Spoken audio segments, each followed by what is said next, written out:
Okay, welcome everybody, online and in the room.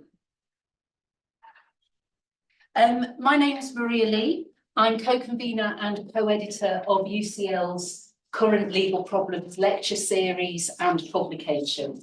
And the Faculty of Law has been publishing Current Legal Problems since 1948. I had a browse through the 1948 issue recently. It's well worth a look, I have to say. My job as co-editor is simply to welcome you all to UCL Laws. But I'm also very excited that today I'm going to also be chairing our lecture. Now, Lavanya Rajamani is well known to, I think, all of us. She's Professor of International Environmental Law at the University of Oxford and Rajamani Fellow in Public International Law at St. Peter's College, Oxford. She was formerly a professor at the Centre for Policy Research in New Delhi, where she now holds a visiting professorship.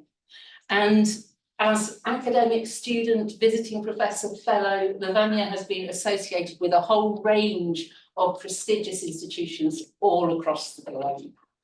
Lavanya writes, teaches, advises on international environmental law, especially international climate change law and policy. And we all, I know from the conversation upstairs earlier, we all rely very heavily indeed on her writing and editing. I'm not going to list the numerous articles, papers, books, edited work.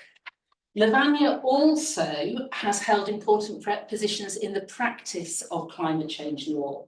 She was coordinating lead author on the IPCC, of the International Cooperation chapter of the IPCC's 6th assessment report.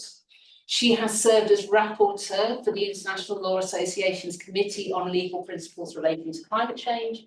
She has worked on and tracked the climate negotiations in different capacities, including as negotiator for the Alliance of Small Island States and legal advisor to the UN Climate Secretariat, to the Danish Ministry of Climate Change, the Indian Ministry of Environment and Forests. She was part of the UNFCCC core drafting and advisory team in Paris. And she's also worked on lots of climate cases and is currently supporting the government of Vanuatu before the ICJ. Now, with that rather daunting CV, and I think even Lavanya is a little bit daunting when you say it out loud, it's a daunting CV, very impressive, but it gives us such a scope of experience and insights. And I am very much looking forward to hearing from Lavanya today on interpreting the Paris Agreement in its normative environment. Over to you, Lavanya. Oops. Thank you, Maria, for that very fulsome introduction. You've got. Good afternoon to you all. The topic of my talk today is interpreting the Paris Agreement in its normative environment. As you all know, there are 3 advisory opinions that are due from international courts and tribunals this year, from the International Tribunal on the Law of the Sea, the Inter-American Court on Human Rights, and the International Court of Justice. At the heart of all of these 3 requests for advisory opinions is a question around the nature and extent of obligations in the Paris Agreement in different capacities and in differing ways. But the nature of the obligations in the Paris Agreement and the extent of the obligations in the Paris Agreement, the stringency and strength of these obligations is at the heart of these advisory opinions. In the next half an hour, I propose to take you through an argument that I'm developing on a strengthened interpretative approach to the Paris Agreement, one that actually locates the Paris Agreement within the normative universe of international law and doesn't look at the Paris Agreement just as an atomistic reflection of state consent in this area. Okay, so I'll run you through.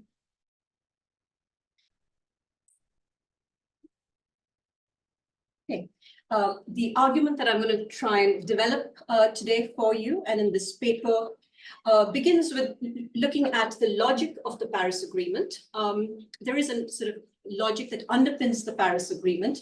And of course, there are limits to this logic as well, but I'm going to look at to what extent this logic is actually playing itself out, or the extent to which we see it playing itself out in the years since the Paris Agreement was adopted and entered into force. I will, as you would expect, find there are limits to the extent to which this logic is actually working. And we are quite away from the goal that we've set out for ourselves as an international community and captured within the Paris Agreement. I will conclude in this section that there is some progress in terms of the implementation of the Paris Agreement, but the logic itself is working falteringly, slowly, not at pace, to actually meet the narrow window of opportunity that we have to resolve the climate crisis. I will then look at what the reasons for this might be, and I will argue that there are the interpretations held by states of the Paris Agreement, not necessarily the wider academic community, held by states of the Paris Agreement is a very atomistic interpretation of the core mitigation provisions in the Paris Agreement. Okay. What these interpretations lead to is a centrality, overwhelming centrality of national determination, autonomy, national determination, sort of privileging of sovereignty within this regime. And I will take you through some examples, just illustrative examples of why I argue this is the case. I will then, in the next section, develop a strengthened approach, a strengthened interpretative approach, which is anchored not just in the text of the Paris Agreement or particular sort of compromises that states managed to negotiate in Paris, but is located and anchored in the normative environment. I will look at some of the elements of this normative environment. I will only do this illustratively because I only have half an hour, but the paper will develop on these in a lot more detail. I will look at some of the elements of the normative environment and then seek to apply it to a couple of provisions of the Paris Agreement. And I will end by talking about the limits of this strengthened interpretative approach. There is some promise in it, but there are limits to it as well. Okay, so just very quickly, the logic of the Paris Agreement is, of course, that, and as I'm sure you all know, is one of starting broad in terms of participation from states and then followed over time by deepening commitments. So iteratively, states will start deepening the commitments that they take, but all parties are on board, all states are on board. This, of course, is going to lead to fairly shallow commitments as states begin this journey under the Paris Agreement.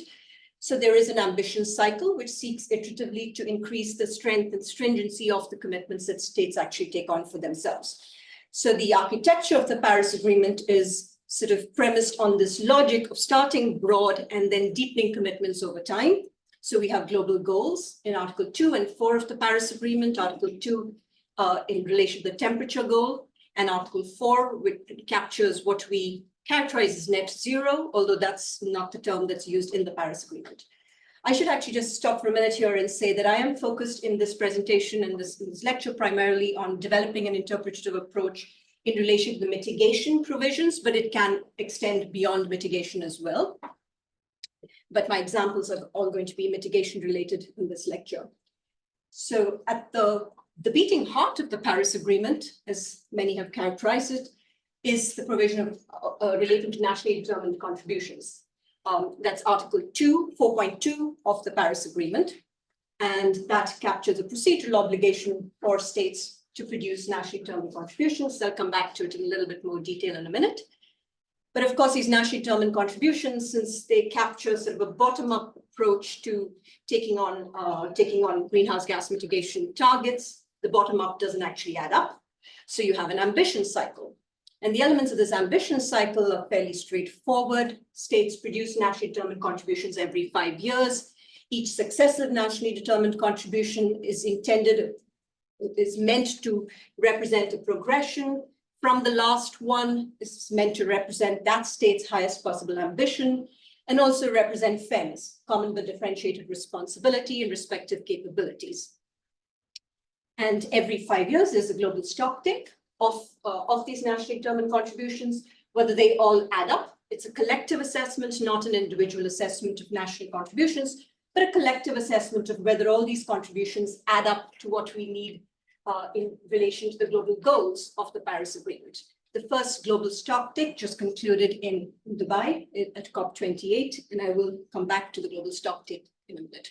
So this is the logic of the Paris Agreement, broad, then deep. Is it working? Well, we are now 8-9 years past 2015. We have 2 sets of nationally determined contributions. There are some indications that this logic is actually playing out in the way it was intended to.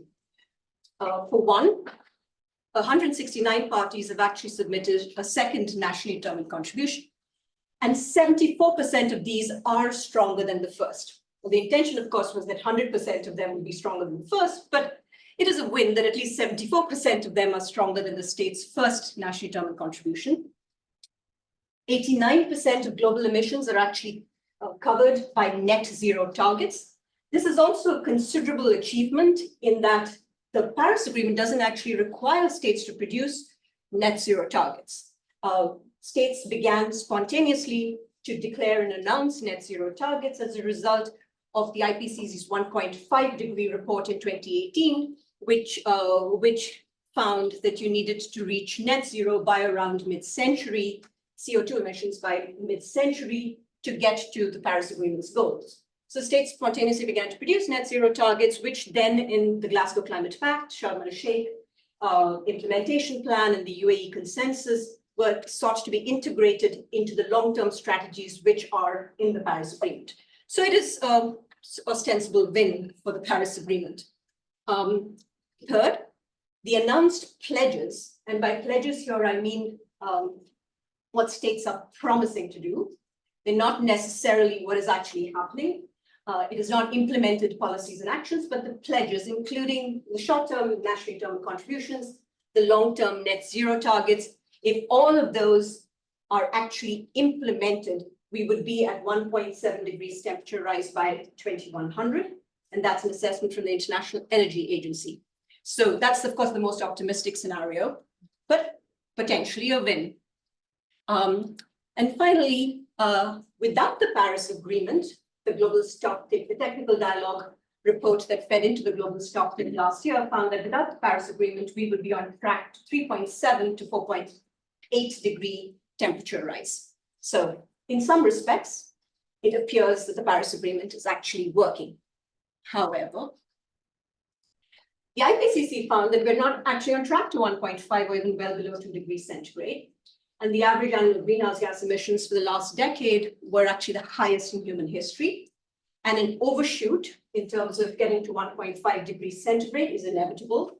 By overshoot, I mean that we're likely to go over 1.5 and then come back. We're not likely to stay below 1.5. And of course, we know more recent scientific reports also tell us the last year was the warmest year on record.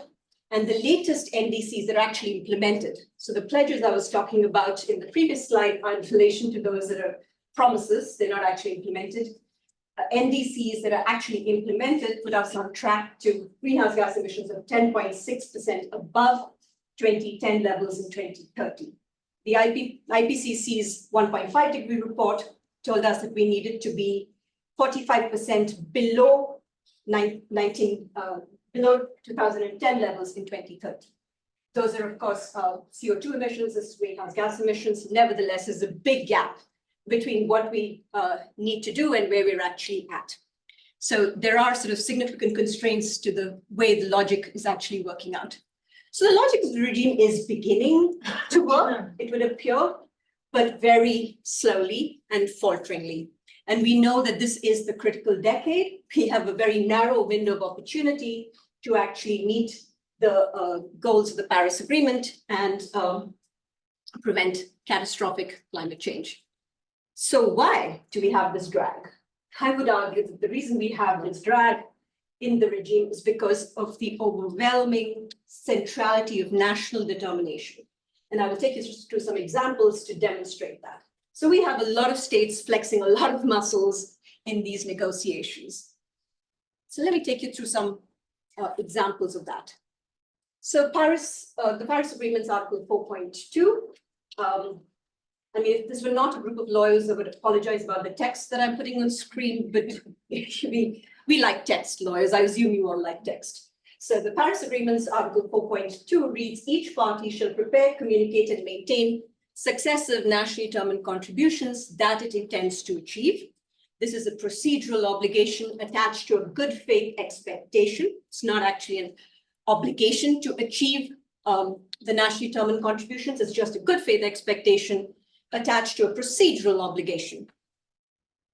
Parties shall pursue domestic mitigation measures with the aim of achieving the objectives of such contributions. This is a substantive obligation in that parties are required to actually take on domestic mitigation measures, that is substantive, but only with the aim of achieving the objectives of such contributions. So it's an obligation of conduct, not of result. It does not tell us, Article 4.2 does not tell us what these nationally determined contributions should look like.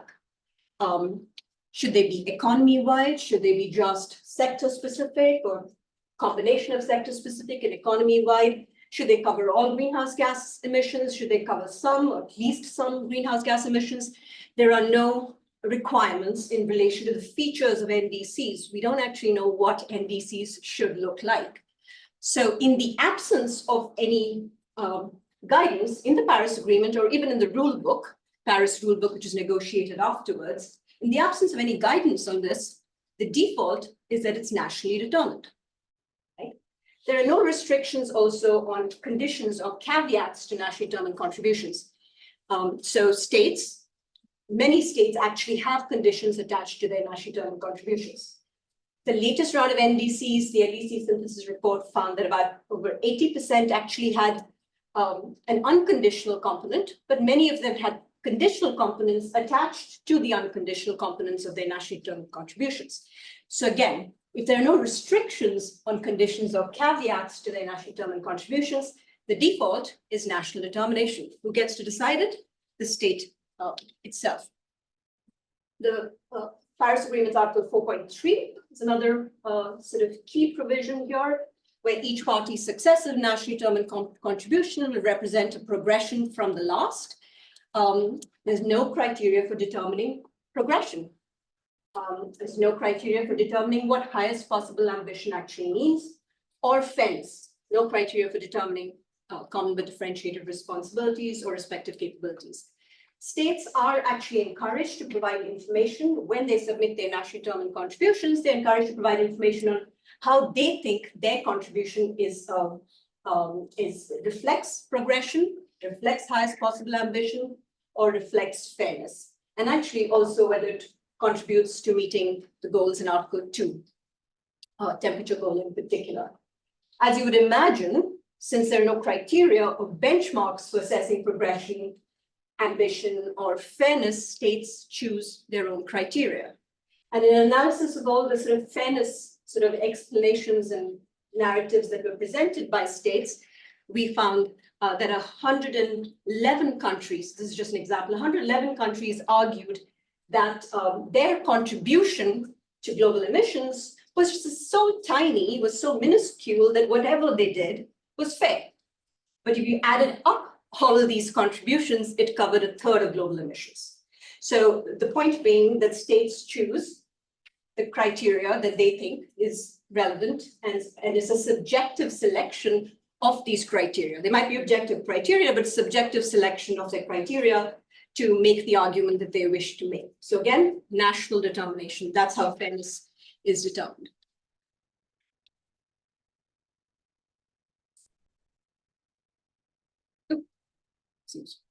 Their national determination is also explicit in the Paris Agreement. So for instance, Article 14 of the Paris Agreement, which contains the provision on the global stocktake, says the outcome of the global stocktake shall inform parties. So it's a mandatory obligation, but in a nationally determined manner. So states still get to decide how they adopt the global stocktake in framing their next nationally determined contribution. It is also implicit, even where it's not explicit. So Article 4.8 of the Paris Agreement is the provision that actually provides for states to provide information with their nationally determined contributions. And what it essentially states is that the information that is provided, it's a mandatory obligation to provide information, is in accordance with certain decisions. But if you look at the decisions, so although it's framed as a obligation, the mandatory obligation, parties shall provide information. It is in accordance with decisions 1 CP 21 and subsequent decisions. If you look at the actual decisions, they contain discretionary language like may, include, as appropriate, inter alia, suggesting a huge amount of discretion for states in deciding what information they're actually going to provide. And in the rulebook, decision 4 CMA 1 attached to Article 4.8, parties shall provide the information as applicable to their nationally determined contributions. So states not just choose their nationally determined contribution, they decide what information is relevant to their nationally determined contributions. So again, national determination. And national determination is consistently reinforced, including in the UAE consensus a few months ago in COP28. So the media picked up on, of course, the fact that all parties had triple renewable capacity, transition away from fossil fuels, much was made of this. But the chapeau provision said calls on parties to contribute to following global efforts in a nationally determined manner. And just in case there was any doubt, there was a later provision that said, we reaffirm the nationally determined nature of nationally determined contributions. It's not internationally negotiated, it's nationally determined. So just a few examples to show how central national determination is to the parties' interpretations of the provisions. But I would argue that that's not the only way you interpret provisions of treaties, just by what the parties intended. In fact, if you look at the Vienna Convention law of treaties, what the parties intended was actually supplementary in a sense to what the plain text is. It has to be interpreted in good faith, in accordance with the ordinary meaning and in their context and in the light of the object and purpose. And 31(3)(c) says that in addition to the context, you take in relevant rules of international law applicable in the relations between parties. In the context of climate change, this has broadly been characterized in the Torres Strait Islanders petition in a way that I thought was quite evocative. Treaties should be interpreted in the context of their normative environment. So what is the normative environment for the Paris Agreement? There are many elements of this normative environment, but drawing on the terms of Article 31(1) and 31(3)(c) of the Vienna Convention on Law of Treaties, I would begin by talking about the context and the object and purpose. At least part of the context is the science, right? And this has been repeatedly endorsed by states in the context of the Paris Agreement and in subsequent COP decisions. The Paris Agreement itself says the state's response to climate change must be guided by the best available science. And the best available science is the IPCC's latest report, AR6, which says that deep, rapid, and sustained reductions in greenhouse gas emissions are necessary. It's worth keeping in mind that the summary for policymakers of the Intergovernmental Panel on Climate Change is actually negotiated line by states. So it is consensus. It represents not just consensus science, it also represents political consensus. It is negotiated just as hard as the COP decisions and as Paris Agreement was negotiated. Best available science, especially the summary for policymakers, the IPCC's AR6, deep, rapid, and sustained reductions is very much part of the normative context and the environment within which the Paris Agreement has to be interpreted. The object and purpose of the Paris Agreement also central part of the normative environment within which operational provisions have to be interpreted.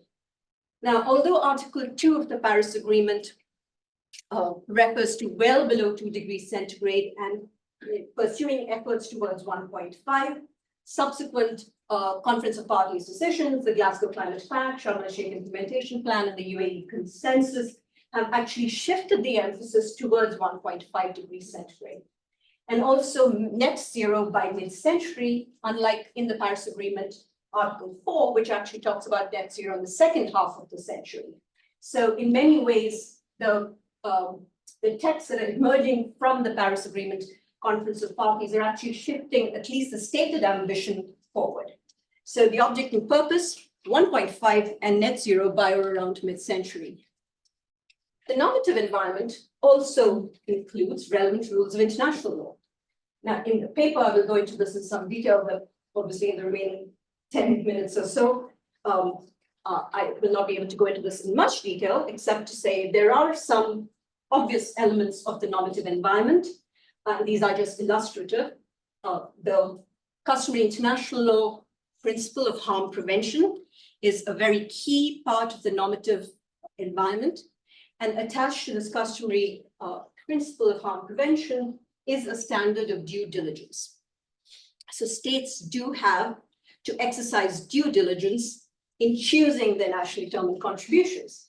Now, how do we actually determine the standard for due diligence that is applicable to states' actions in relation to climate harm? I would argue that there are many sort of aspects that you need to take into account. There are many regime-specific markers that you take into account in actually fleshing out a standard for due diligence.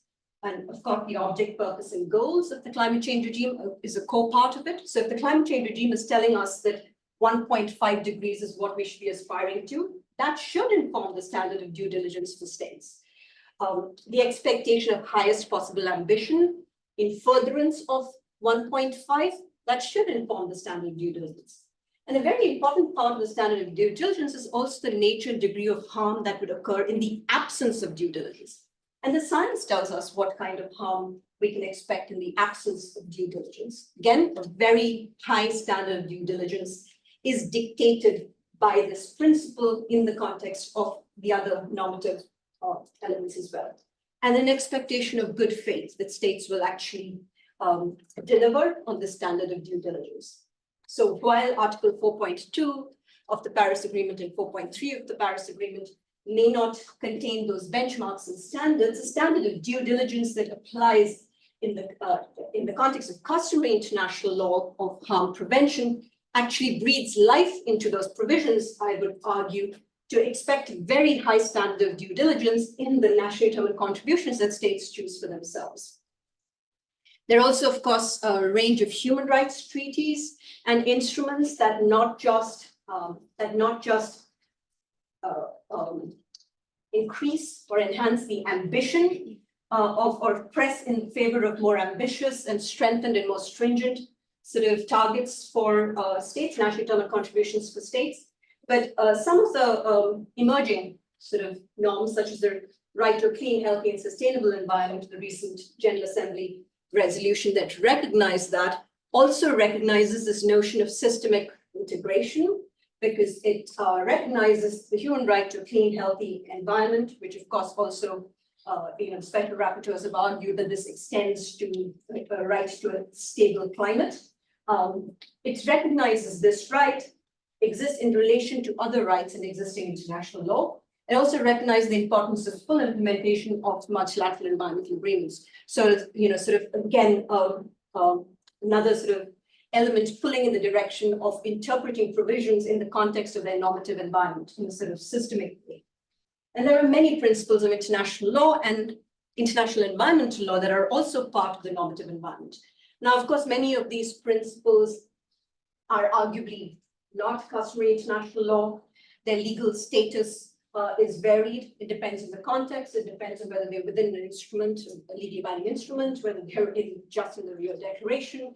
So there are many aspects of these principles that might pull against sort of legal bindingness, as it were, but this does not mean that they do not have very significant operational content, and that in particular context, they perform very useful functions. So amongst them, of course, the principle of cooperation and good faith in sort of interpretation, application, negotiation of treaties. These are principles of international law, not just international environmental law.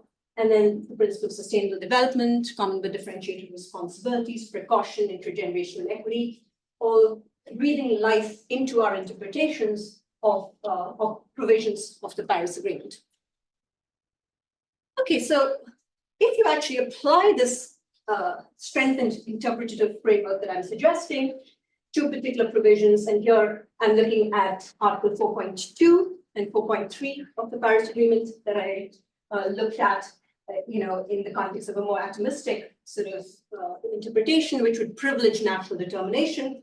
If you apply this more strengthened interpretative approach, you would expect a very high standard of due diligence in nationally determined contributions in relation to the strength, the stringency, the ambition, the fairness of these nationally determined contributions.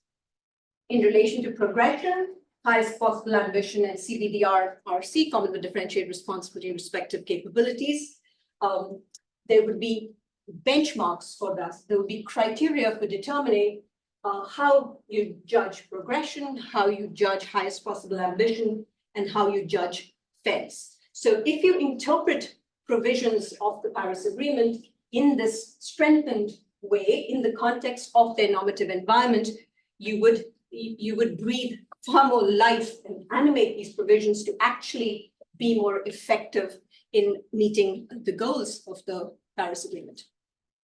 So finally, to conclude, what is the strengthened interpretative approach? Sort of an approach that interprets the Paris Agreement and the provisions of the Paris Agreement, not just as individual reflections, each one a reflection of state consent in that area or in that provision, but as part of a sort of seamless web of interlocking obligations in international law. What does this approach do for us? In relation to the standards of due diligence for states, a very high standard of due diligence, so benchmarks of progression, ambition, and fairness, it has the potential to actually strengthen nationally determined contributions to bridge the gap between current NDCs, which put us on track to 10.6% above 2010 levels by 2030, to 1.5 towards 1.5 degrees and net zero by around mid-century. So I'm not saying that the strengthened approach will bridge the gap, but it will help bridge the gap, begin to bridge the gap. It will also generate enhanced accountability, because part of what this interpretative approach can do, has the potential to do, is to actually concretize some of these benchmarks within these provisions. So it is not left just to national determination. So that there are some objective criteria that are developed, perhaps through international litigation and through judicial pronouncements, some criteria that are developed to actually determine ambition, determine what due diligence actually means in these contexts, which will then enhance accountability. Because currently the challenge with accountability is that if you have no criteria, no benchmarks to determine whether states are actually meeting these expectations of highest possible ambition, expectations of progression, expectations of fairness, we can't actually hold them to account for that, because we don't actually have assessments of compliance or non-compliance if you don't have benchmarks against which you can assess them. But of course, there are limits to this interpretative approach. And whether it's the interpretation of peace treaties advisory opinion, but it's not the only one. It is the duty of the court to interpret the treaties, not to revise them. So we cannot convert obligations of result into obligations of conduct into obligations of result. We cannot impose substantive obligations where there are only procedural obligations. But what we can do is rein in the national determination in the context of interpreting these provisions. So I'm going to leave it there because I'd like to spend a little bit of time with question and answer. I hope we have enough time for that.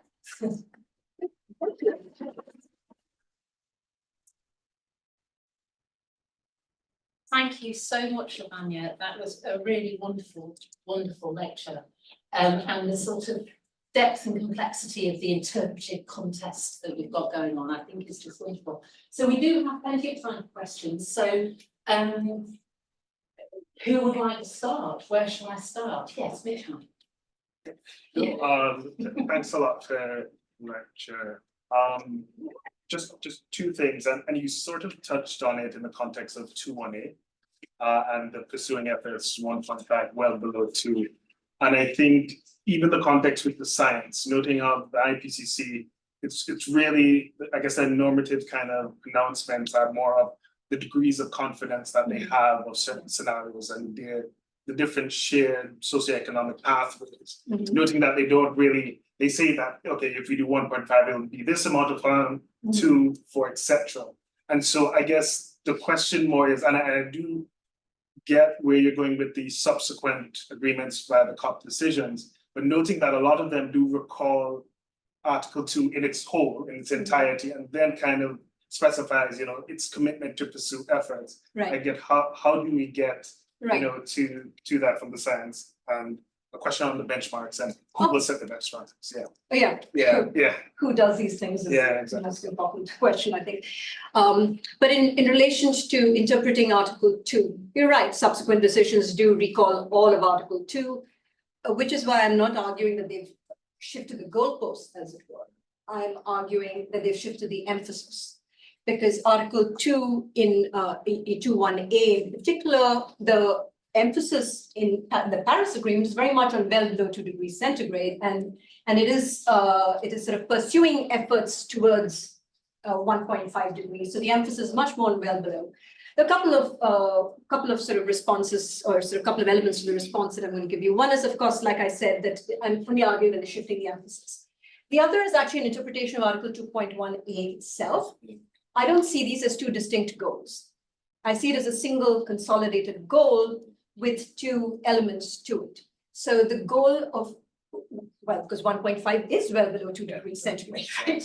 So even just textually, it is one goal, but the further you can get with that goal, the better for the environment and for the planet.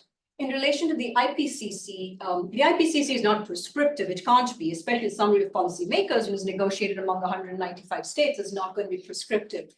But it is very clear about what the impacts are at 2 degrees or well below 2 degrees centigrade, what the impacts are at 1.5. And the big contribution of the 1.5 degree report was actually to find that there are robust differences in impacts between these two. And so when we see these subsequent COP decisions that are actually referring to the 1.5 degree report, referring to the fact that that we need to be focused on 1.5, then there are some provisions that only refer to 1.5 and don't recall Article 2 in its entirety.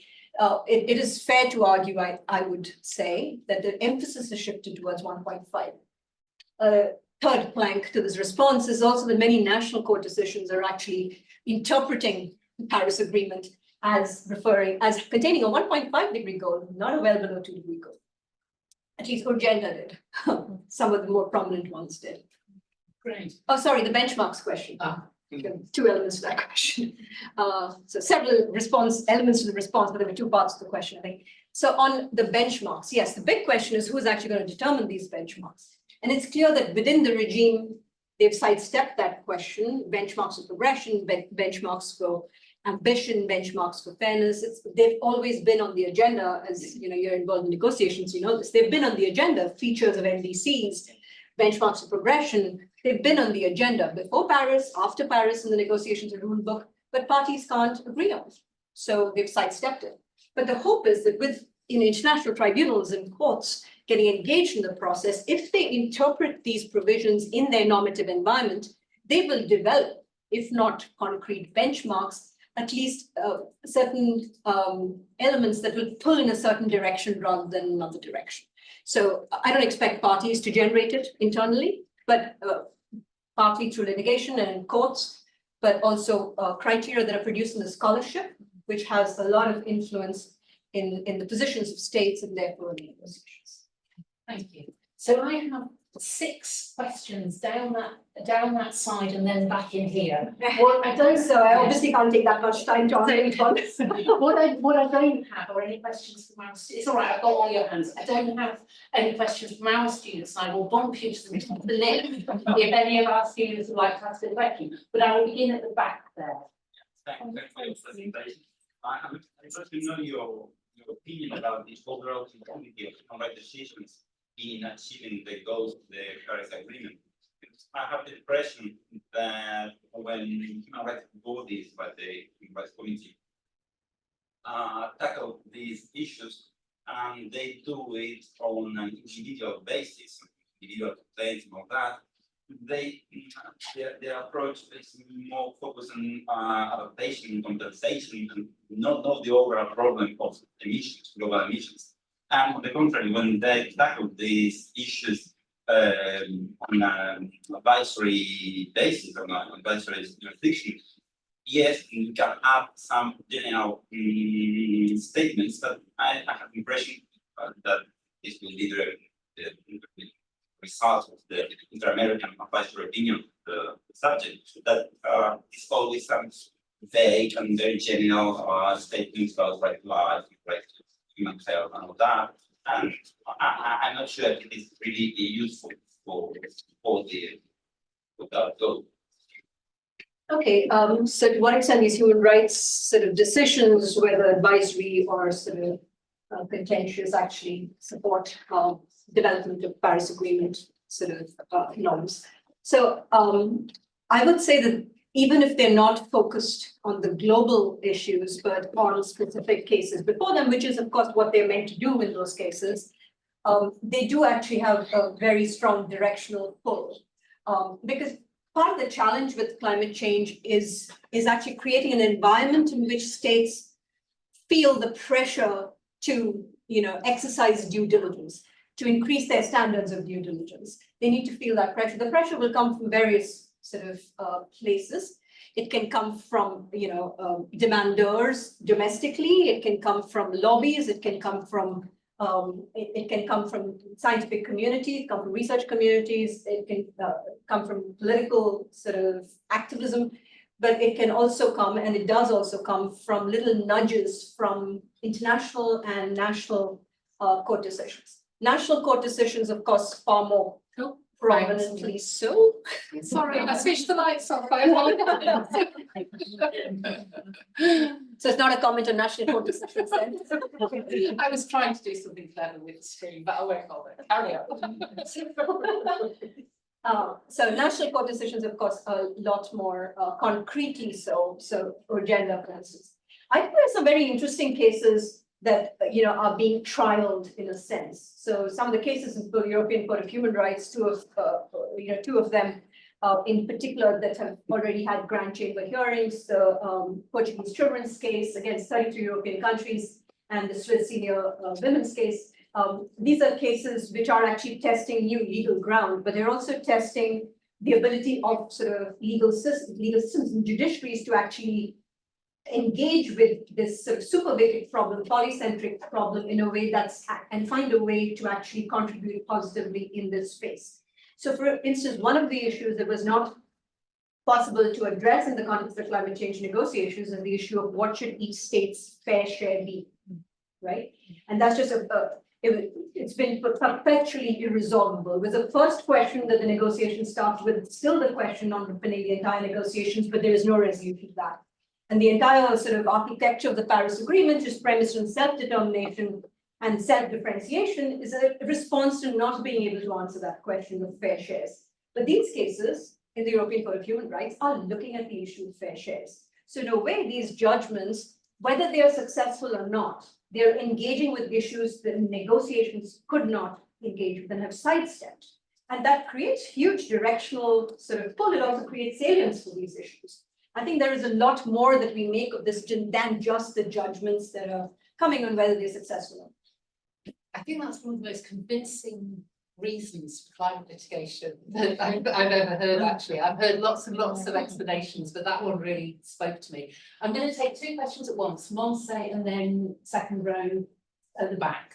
Monse. Yes, I think you covered or indicated a bit on my question through Mikai's question on benchmarks, but I was wondering, who do you expect to influence with your argument, like scholars, court decisions, and if you see at all within the process, perhaps through the PIC, the Implementation and Compliance Committee, or anywhere else within the process, the Secretariat, I don't know, a way for them to engage with this interpretation as well.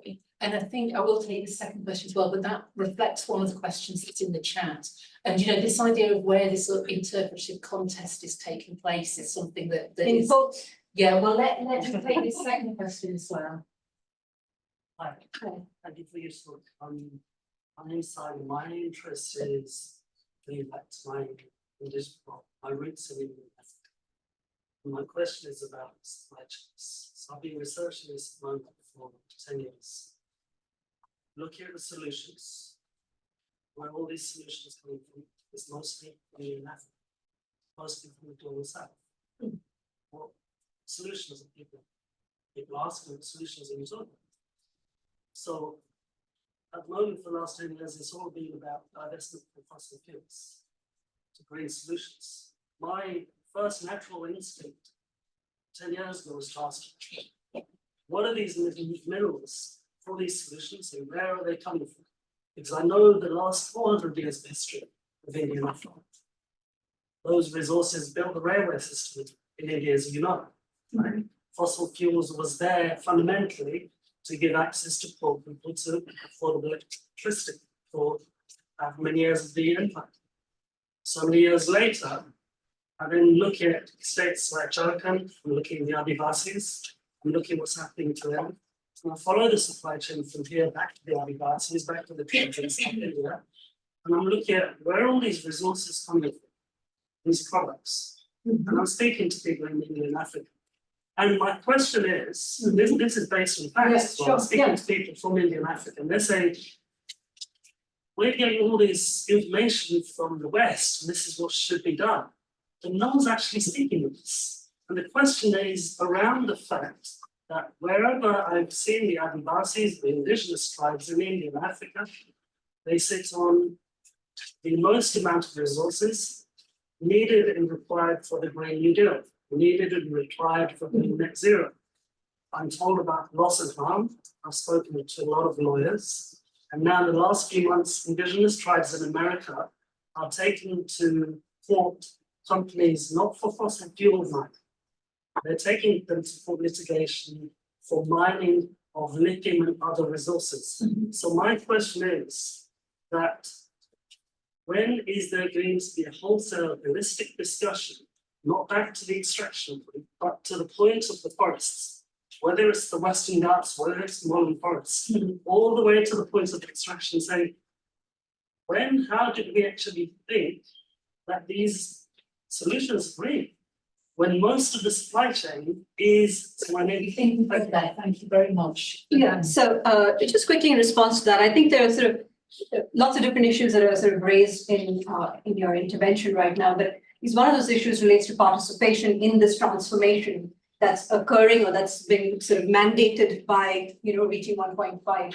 We do need a transformational change. The IPCC has told us that. It has to be multi-sectoral, it has to be sort of multi-level, it has to be just. And I think one of the most sort of promising areas in which at least this discussion on fairness has moved in the negotiations away from burden sharing, which has been perpetually resolvable, to an area which has a little bit more traction and based on solidarities on this idea of just transition. And I think involving sort of local stakeholders, Adivasis and others, and finding solutions that work for all is part of at least the effort at the international level. But I think to sort of have that sort of holistic conversation also, with the third world approaches to international law perspective as well, the UNFCCC is probably not the forum for that. Thank you. Marcel's question. So your question was on, again, who's going to determine this, where this is happening? And if you see in the process, in the UNFCCC. Yes, so within the UNFCCC itself, there are those one can influence, diplomats that are more sort of open-minded and creative and wish to sort of have a more holistic interpretation of these provisions.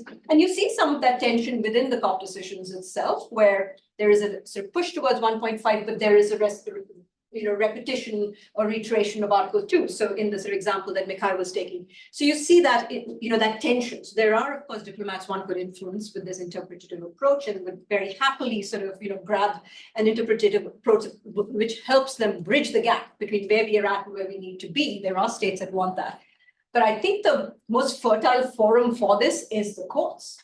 Honestly, it's not, It's not the UNFCCC, it has a very dynamic executive secretary right now. He'd be happy to take this on board, but he can only do so much within the context of sort of very unruly bunch of states flexing their muscles. So I think there are limits. We have a couple of minutes, and I've got 3 questions left. I'm sorry, Rob, I'm gonna have to call the stop it. We've got 3 questions. You can ask them very quickly, and then just to indicate what you're interested in. Lavanya can have the final word. So Gracia, Eloise, and Lisa. Mine is just thank you very much for your presentation. Very quick question of clarification on what is your position on the issue of net zero? Whether the Paris Agreement requires states or not to reach net zero targets, because at the beginning of the presentation, Well, I can answer that. I I can answer that. no, and towards the end, yes, because it's part of the object of Let me purpose. get- So, All right. Oh, Yes, yes, yes, yes. Eloise. I think it was your point about how some of the NDCs don't look at us because we have a small contribution, but actually they all add up. There's a point there which is so many environmental problems, the individual versus the collective. Yeah. And I think your argument is that nationally determined, the individuated kind of atomistic approach is dominating. And you're thinking about an interpretive tool. There's stuff in the Paris Agreement which is also collective, and I just wondered whether yes, it's the 1.5 objective. It's also the global stocktake, it's also the point of the revision of NDCs. And I wondered how much work the kind of collective bit of the Paris Agreement can do to support your argument that Yeah, Great, Lisa, very, very quickly. This is great. I think we should pick which question. Yeah. But, It raises the question for the rest of the. Yeah, that's good. My question is about how your argument applies. You said it applies, you think, in adaptation. Obviously, like the global goal and adaptation is the big things, COP28, the way that discussion moved, but we always understand adaptation historically as nationally determined. Whereas mitigation, I think your argument fits better. With adaptation or loss of damage even. Can you just draw that out a bit? If not now, it's on. Take 2 minutes for 3 very interesting questions. I can answer the net zero very quickly. So the Paris Agreement doesn't require net zero targets. Those are sort of in Article 4. It doesn't require targets. It requires states collectively, to speak to Elise's points, to actually move towards net zero in the second half of the century, but it doesn't require states to produce individual net zero targets. That's actually sort of entirely bottom up in a sense. So that's to answer your question. On Eloise's point about the collective, what work the collective can do. So some of the provisions of that are sort of collective, like the global stocktake, are actually intended to preserve national determination. Because there was a discussion, active discussion around reviewing the adequacy of national contributions in the global stocktake. And it was just unpalatable. So the deployment or weaponization of collectiveness is to actually, I think, obfuscate the national determination element of it, to privilege national determination. So, but that's a global stocktake. There might be other provisions that actually do a little bit more work in the context of my argument, and I will look at that. Thank you for that. And Lisa, on adaptation, so great questions. This is really good. So on adaptation, so I mean, I think the interpretative approach broadly, which is to read provisions in the holistic sort of context of international environmental law norms more generally, applies to every thematic area, applies to every treaty. It's not novel in that sense, I think. But how it specifically applies in the context of Article 7 on adaptation or Article 8 on loss and damage depends very much on the norms that are prevalent in that area, right? So it depends on what the relevant sort of normative elements are for adaptation. It also links back to the nature of the obligations itself. So the nature of the obligations in Article 4 on mitigation are very different from the nature of the obligations in Article 7. The content of it, the normative content, the extent to which they actually set any standards at all, the fact that many of those provisions like Article 7.4 are actually just narrative context. So a lot of the context is actually emerging from operational provisions themselves. So there's a different application that would happen in the context of adaptation and loss and damage, and maybe different normative elements that one would draw on for that. But the larger picture is, and the larger interpretive approach, which is not looking at provisions just for the sort of sweet spot that they occupy between red lines of parties, but actually look beyond once it's out there, is applicable across the board, I would say. That was Beautifully done. Thank you so much. Yeah.